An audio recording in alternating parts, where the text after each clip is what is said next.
Hello बच्चों, आइए प्रश्न को देखते हैं। एक वृत्त के वृत्तखंड का क्षेत्रफल ज्ञात करने का सूत्र लिखिए जिसकी त्रिज्या r है तथा संगत त्रिज्याखंड का कोण थीटा दिया गया है। अंश में मतलब डिग्री में दिया गया है थीटा। तो हम लोग देखो सूत्र लिखेंगे। इससे पहले हम लोग मुख्य अवधारणा की चर्चा कर लेते हैं। मुख्य अवधारणा मुख्य उदाहरण में देखिए दो चीजों की हम लोग बात करने वाले हैं। पहली चीज तो ये समझ लेते हैं कि वृत्तखंड होता क्या है। जैसे मान लो कि अपने पास एक वृत्त दे रखा है। इस वृत्त में हम लोग एक केंद्र मान लेते हैं और त्रिज्या बना लेते हैं। तो ये हमने केंद्र मान लिया। इस केंद्र से परिधि को मिला दिया तो ये अपने पास त्रिज्या हो गई। अब इन दोनों त्रिज्या जहां पे ये मिली वहां से इन दोनों सिरों को हम लोग मिला देते हैं तो ये अपने पास बन गई एक जीवा। ठीक है। अब देखिए यहाँ पे इस कोण को मान लेते हैं हम थीटा और ये जो दो भुजाएं हैं इनको मान लेते हैं। ये अपने पास त्रिज्या के बराबर ही तो है। ये O बिंदु हो गया, ये P बिंदु हो गया और ये Q बिंदु हो गया। अब ये जो पूरा भाग है इसको तो बोलते हैं हम लोग त्रिज्याखंड। ठीक है। और अगर मैं त्रिज्याखंड में से ये त्रिभुज का भाग हटा दूं, कौन सा त्रिभुज OPQ, तो यहाँ पे एक बिंदु और मान लेते हैं S। तो इस तरह से बोल देते हैं त्रिज्याखंड त्रिज्याखंड OPRQ का क्षेत्रफल। OPRQ का क्षेत्रफल। और तो ये किसके बराबर हो जाएगा? ये बराबर हो जाएगा, एक तो इसमें त्रिभुज बना हुआ है तो त्रिभुज, कौन सा त्रिभुज है? OPQ। OPQ का क्षेत्रफल क्षेत्रफल। और जो बचा हुआ भाग है उसको बोलते हैं वृत्तखंड। तो इसमें बोल देंगे वृत्तखंड वृत्तखंड कौन सा वाला?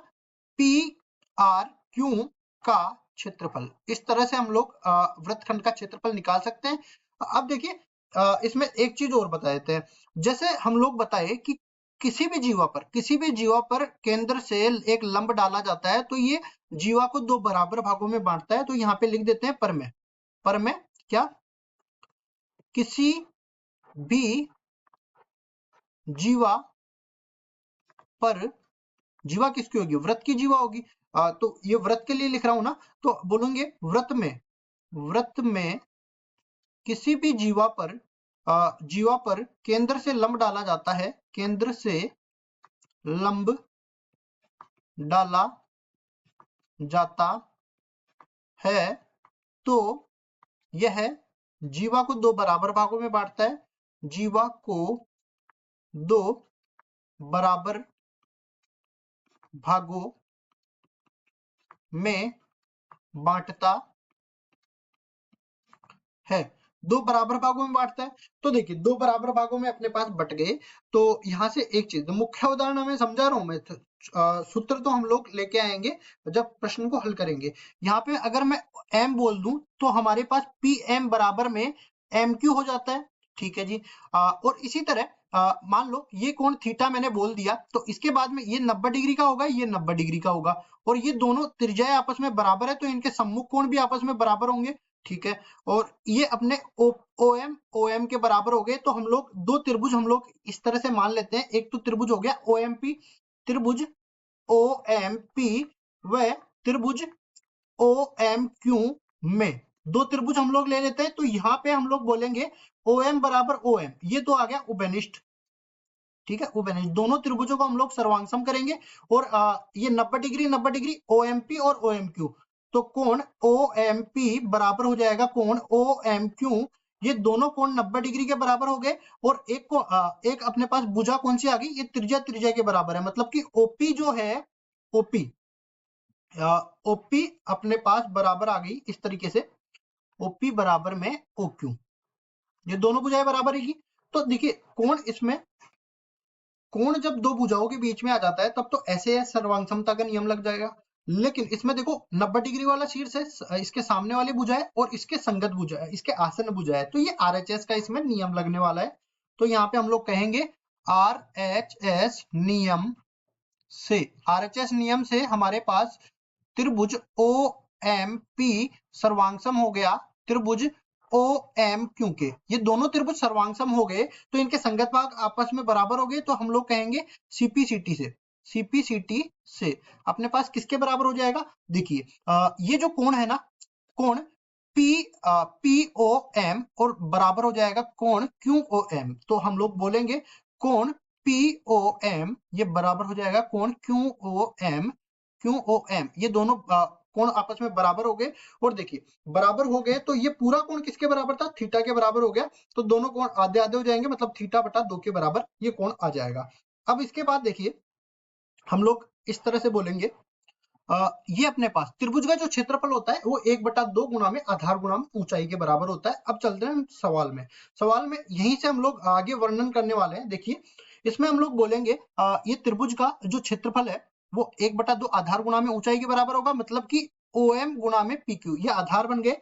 तो हम लोग बोलेंगे त्रिभुज ओ, कौन कौन सा त्रिभुज है, त्रिभुज OPQ, त्रिभुज OPQ का क्षेत्रफल, त्रिभुज OPQ का क्षेत्रफल 1/2 आधार गुना में ऊंचाई के बराबर होगा।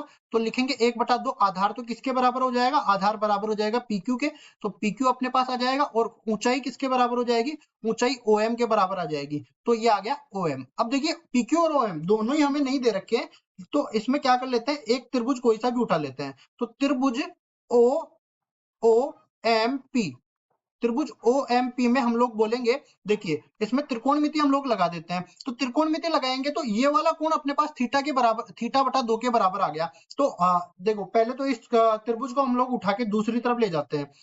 ये अपने पास त्रिभुज इस तरह से बनने वाला है, एक समकोण त्रिभुज है, इसमें त्रिकोणमिति लगने वाली है इस तरीके से। ये हो जाएगा O, ये हो जाएगा M, ये हो जाएगा P।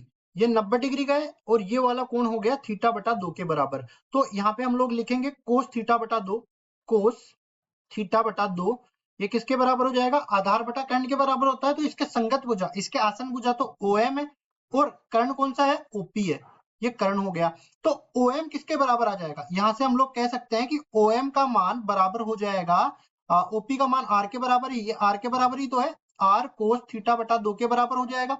ठीक है जी। और इसके बाद हम लोग यहाँ पे एक साइन थीटा बटा 2 भी देख लेते हैं। साइन थीटा बटा 2 ये किसके बराबर हो जाएगा, PM, इसके कोण के सम्मुख भुजा कौन सी होगी, PM, PM बटा में कौन सा, OP के बराबर हो गया। तो यहाँ से हम लोग कहेंगे कि PM किसके बराबर हो गया, R गुना में साइन थीटा बटा 2 के बराबर हो गया, R गुना में साइन थीटा बटा 2 के बराबर हो गया। लेकिन हमें तो निकालना है कौन सा, PQ। तो PQ बराबर में हमारे पास देखिए किसके बराबर होगा, PM प्लस MQ के बराबर होगा। और जैसा कि हमने पहले ही बताया था कि PM और MQ तो आपस में बराबर है, तो हम लोग यहाँ पे इस तरह से बोल देंगे क्या, कि 2 गुना में PM के बराबर ये हो जाएगा, 2 गुना में PM के बराबर। तो यहां से इसको गुणा कर देंगे, 2 गुना में R गुना में साइन थीटा बटा 2 के बराबर ये हो जाएगा। अब देखिए इसको आगे सरल करते हैं, तो यहाँ पे PQ का मान आ गया, OM का मान आ गया। तो त्रिभुज OPQ का क्षेत्रफल हम लोग लिखने वाले हैं, त्रिभुज OPQ का क्षेत्रफल, त्रिभुज OPQ का क्षेत्रफल किसके बराबर आ जाएगा, ये बराबर आ जाएगा 1/2, PQ का मान किसके बराबर आया, 2 गुना में R गुना में साइन थीटा बटा 2, साइन थीटा बटा 2। और ये जो है अपने पास OM का मान किसके बराबर आया, R कोस थीटा बटा 2 के बराबर, R कोस थीटा बटा 2 के बराबर। तो यहां से देखिए ये 2 से 2 कट जाएगा और ये पूरा अपने पास बन जाएगा R स्क्वायर गुना में साइन थीटा बटा 2 गुना में कोस थीटा बटा 2 के बराबर। ठीक है जी। तो ये आ गया त्रिभुज OPQ का क्षेत्रफल। लेकिन हमें तो क्या वृत्तखंड का क्षेत्रफल चाहिए, तो हम लोग बोलेंगे त्रिज्यखंड का क्षेत्रफल हमें भली भांति निकालना आता है। क्या, त्रिज्यखंड OPRQ का क्षेत्रफल। तो ये बराबर आ जाएगा, देखिए यहाँ पे पूरा जो सूत्र हमने लिखा है इसमें हम लोग लिख देंगे त्रिज्यखंड OPRQ का क्षेत्रफल किसके बराबर आ जाएगा, त्रिज्यखंड OPRQ का क्षेत्रफल ये बराबर आ जाएगा पाई R स्क्वायर थीटा बटा में 360 डिग्री के बराबर आ जाएगा। ये हमें अंश में लेना है। और इसके बाद देखिए हमें वृत्तखंड का क्षेत्रफल निकालना है। वृत्तखंड कौन सा वृत्तखंड है, PRQ का क्षेत्रफल, PRQ